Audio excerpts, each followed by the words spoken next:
Ocean gate की Titan submarine ने अपना सफर कनाडा के सेंट जॉन पोर्ट से शुरू किया। जिस लोकेशन पे इसको ओशन के अंदर डाइव करना था, ये सेंट जॉन से 700 किलोमीटर दूर नॉर्थ अटलांटिक ओशन में वाक़ है और इसी पॉइंट पर ठंडे पानी के नीचे ओशन की गहराइयों में टाइटैनिक का शिपरेक भी मौजूद है। सैटरडे 17 जून 2023 को ये सफर शुरू किया गया और प्लान के मुताबिक अगले दिन संडे को सुबह 8 बजे टाइटन को पानी में उतारा जाना था। आपको यहाँ बताते चलें कि डाइव से पहले टाइटन में एक मसला नोटिस किया गया था, लेकिन उसके बावजूद भी अपनी जान दांव पर लगाकर इसको ओशन में उतार दिया गया। वो क्या मसला था और आखिर पता होने के बावजूद भी ये खतरा क्यों मोल लिया गया। नाज़रीन, इस सफर में टोटल 5 लोग मौजूद थे, जिसमें एक्शन एविएशन के फाउंडर हार्निश हार्डिंग भी मौजूद थे। इन्होंने जेफ बेजोस के साथ स्पेस में भी ट्रेवल किया था। दूसरे नंबर पे स्टॉकटन रश, जो ओशन गेट के CEO भी थे। ये अमेरिकन कंपनी ओशन टूरिज्म के लिए सबमर्सिबल्स फराहम करती है। तीसरे नंबर पे 77 साला पॉल हेनरी थे, जिन्होंने पहले भी टाइटैनिक को विजिट किया था। ये शिपरेक के एक्सपर्ट थे और इनको टाइटैनिक के बिखरे हुए पार्ट्स की काफी जानकारी थी। और आखिर में पाकिस्तानी बिजनेस टाइकून शहजादा दाऊद अपने बेटे सुलेमान के साथ इसी सबमरीन का हिस्सा थे। 17 जून को डाइव करने से पहले हार्निश हार्डिंग ने इंटरनेट पे अपना आखिरी पोस्ट किया था। उनका कहना था कि शदीद सर्द मौसम की वजह से उनकी डाइव डिले हो गई है। कल सुबह को जब थोड़े वक्त के लिए मौसम बेहतर होगा तो हम डाइव कर जाएंगे। ये 5 लोग अपना शौक पूरा करने के लिए मशहूर जमाना टाइटैनिक का मलबा देखने जा रहे थे। 1912 में डूबने के बाद अगले कई सालों तक इसको तलाश करने की कोशिशें जारी रहीं, लेकिन अटलांटिक ओशन की हार्श कंडीशन के बायस ये काम इतना आसान नहीं था। फिर 1985 में जाकर आखिरकार ओशन फ्लोर पे RMS टाइटैनिक का मलबा मिल ही गया। टाइटैनिक अपने पीछे इतने सवालात छोड़कर गई थी कि अब इनके जवाब तलाश करने का वक्त आ चुका था। दर्जनों एक्सपीडिशंस अरेंज किए गए, जिसमें अलग अलग कंट्रीज के एक्सपर्ट्स और रिसर्चर्स ने टाइटैनिक शिपरेक का रुख किया। Canadian film maker James Cameron ने 1995 में टाइटैनिक के मलबे के दर्जनों दौरे किए और फिर 1997 में टाइटैनिक मूवी रिलीज की गई। रही सही कसर टाइटैनिक मूवी की कामयाबी ने पूरी कर दी। इसने इतनी धूम मचाई कि अब टाइटैनिक के मलबे को खुद जाकर देखना करोड़ों लोगों का ख्वाब बन गया। यानी ये काम अब सिर्फ रिसर्च के मकसद तक ही महदूद नहीं, बल्कि शिपरेक साइट पर टूरिस्ट भी जाना शुरू हो गए।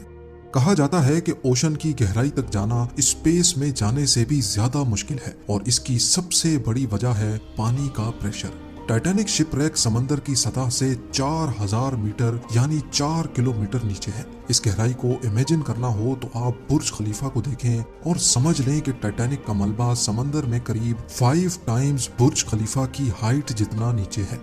इस गहराई में पानी का प्रेशर 5800 PSI होता है। ये उतना ही प्रेशर होगा कि इंसान के पूरे जिस्म पर नहीं, बल्कि सिर्फ 1 स्क्वायर इंच के हिस्से पर एक पूरा हाथी खड़ा कर दिया जाए।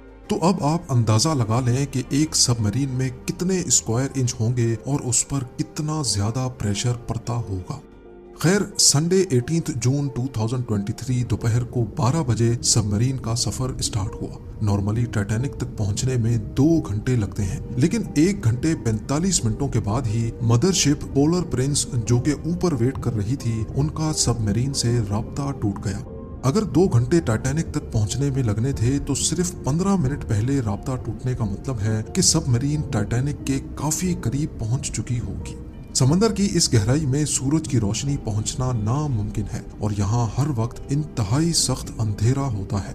इतनी गहराई में वायरलेस सिग्नल का टूटना एक नॉर्मल बात होती है, लिहाजा पहले इस बात को ज्यादा सीरियस नहीं लिया गया। ये पूरा ट्रिप टोटल 7 घंटों का था। 12 बजे से लेकर शाम को 7 बजे इनको वापस लौटना था, लेकिन जब शाम 7 बजे तक भी टाइटन से कोई राब्ता ना हुआ और ना ही वो वापस लौटी, तो अब ऊपर खड़ी मदरशिप में मौजूद क्रू के पसीने छूटना शुरू हो गए। Canadian research vessel polar Prince ने टाइटन की तलाश शुरू कर दी। 9:40 पे उन्होंने US कोस्ट गार्ड से राब्ता करके मदद तलब की। अगले दिन मंडे को US और कैनेडियन शिप्स और प्लेन्स ने पूरे एरिया में एक प्रॉपर सर्च ऑपरेशन शुरू कर दिया। उन्होंने सिर्फ समंदर की सतह पर ही नहीं, बल्कि सोनार स्कैनिंग की मदद से पानी के अंदर भी अपनी तलाश जारी रखी।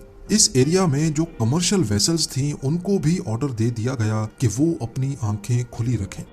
अगले 2 दिनों तक ये तलाश जारी रही, लेकिन टाइटन का कोई अता पता ना चल सका। लेकिन फिर एक उम्मीद की किरण नजर आई।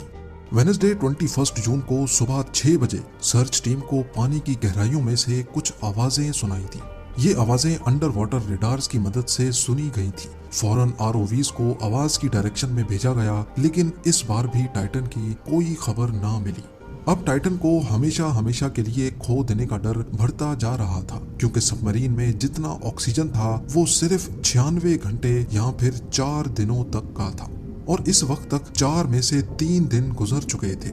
लेकिन यूएस, कनाडा और फ्रांस की सर्च टीम्स ने हिम्मत नहीं हारी। थर्सडे 22 जून को दोपहर 12 बजे आरओवीज को टाइटैनिक के मलबे के पास भेजा गया। वहां पहुंचकर जो देखा गया वो वाकई दिल दहला देने वाला मंजर था। 3:48 PM पर आरओवी, जो कि टाइटैनिक के मलबे के पास पहुंच चुकी थी, उसने टाइटन की दुम का एक हिस्सा टाइटैनिक से सिर्फ 1600 फीट दूर पड़ा हुआ देखा। जो देखने गई थी टाइटैनिक के मलबे को, अब उसका मलबा ही पूरी दुनिया में हेडलाइंस बन गया। इसका सिर्फ एक ही मतलब है कि सबमरीन पानी का प्रेशर बर्दाश्त ना कर सकी और समंदर की गहराइयों में ही फट गई। इस खबर ने पूरी दुनिया में जैसे हलचल सी मचा दी। ओशन गेट की सेफ्टी पर कई सवाल खड़े किए जाने लगे। ओशन गेट के सीईओ स्टॉकटन रश, जो कि खुद इस वाक़े में अपनी जान गंवा बैठे हैं, उन्होंने 2021 में कहा था कि वो जानते हैं कि उन्होंने टाइटन को बनाते वक्त कुछ रूल्स तोड़े हैं, क्योंकि उन्होंने टाइटन को स्टील से नहीं बल्कि एविएशन ग्रेड कार्बन फाइबर से बनाया है। पर वो इस इंडस्ट्री में कुछ नई इनोवेशंस करना चाहते थे, तभी स्टील को रिप्लेस करके कार्बन फाइबर का इस्तेमाल किया गया था। पहली बार लॉन्च से पहले टाइटन को 5000 से 10,000 PSI के प्रेशर पे टेस्ट भी किया गया, जिसमें वो पास हो गई थी। पर एक्सपर्ट्स का मानना है कि ओशन के अंदर हजारों किस्म की ताकतें सबमरीन पर पड़ती हैं, जिसमें ना सिर्फ प्रेशर बल्कि पानी का बहाव भी होता है, जो कि लहरों की वजह से पैदा होता है। इसके अलावा अंधेरे की वजह से ये भी हो सकता है कि कोई भारी पत्थर या फिर समंदरी मखलूक सबमरीन से टकराई हो। कुछ भी हो, टाइटन की तबाही की एक वजह तो इसका कार्बन फाइबर का हल था, लेकिन दूसरी वजह इसमें पहले से मौजूद क्रैक्स भी थे।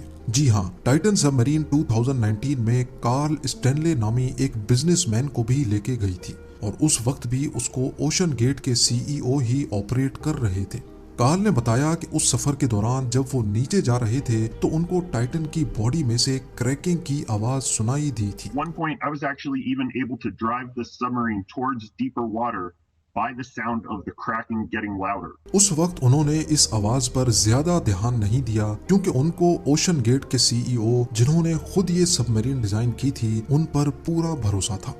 लेकिन इस हादसे के बाद उन्होंने CNN को बताया कि शायद वो आवाज इस बात की वार्निंग थी कि टाइटन की बॉडी पानी का प्रेशर बर्दाश्त नहीं कर पा रही। अगर ये बात सच है तो इसमें कोई शक नहीं कि टाइटन की बॉडी में क्रैक्स पड़ना पहले से शुरू हो गए थे। 2018 में ओशन गेट के एक एग्जीक्यूटिव ने टाइटन की कार्बन फाइबर बॉडी के खिलाफ आवाज उठाई थी। उनका कहना था कि ये मसला सबमरीन के फटने से सिर्फ चंद मिली सेकेंड्स पहले पता पड़ेगा, और हकीकत में भी ऐसा ही हुआ। जिस गहराई में टाइटन फटी है, एक्सपर्ट्स का कहना है कि उसको फटने में सिर्फ 0.3 सेकेंड्स लगे होंगे।